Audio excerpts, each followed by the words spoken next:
Sejarah bahasa Indonesia berawal dari bahasa Melayu yang disahkan menjadi bahasa persatuan ketika Sumpah Pemuda pada tahun 1928.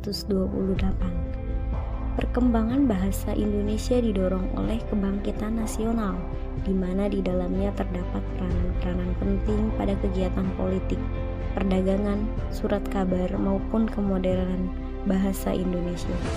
Kemudian pada tanggal 17 Agustus 1945, bahasa Indonesia dikukuhkan sebagai bahasa negara yang memiliki kedudukan dan fungsi yang tinggi. Hingga kini bahasa Indonesia menjadi bahasa yang digunakan oleh seluruh masyarakat Indonesia. Sejarah bahasa Indonesia sangat erat kaitannya dengan bahasa Melayu. Sejak dulu, bahasa Melayu merupakan bahasa yang digunakan sebagai bahasa perantara atau pergaulan, sehingga dasar bahasa Indonesia berasal dari bahasa Melayu.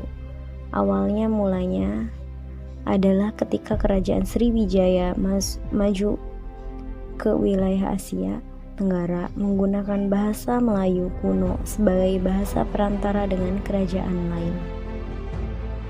Pada masa kejayaan Kerajaan Sriwijaya, bahasa Melayu yang menjadi dasar bahasa Indonesia memiliki beberapa fungsi, yaitu fungsi pertama bahasa kebudayaan.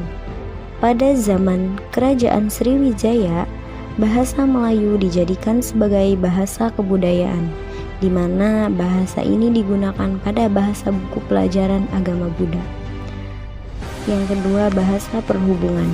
Selain bahasa kebudayaan, bahasa Melayu juga digunakan sebagai bahasa perhubungan, di mana digunakan oleh antar suku di Nusantara.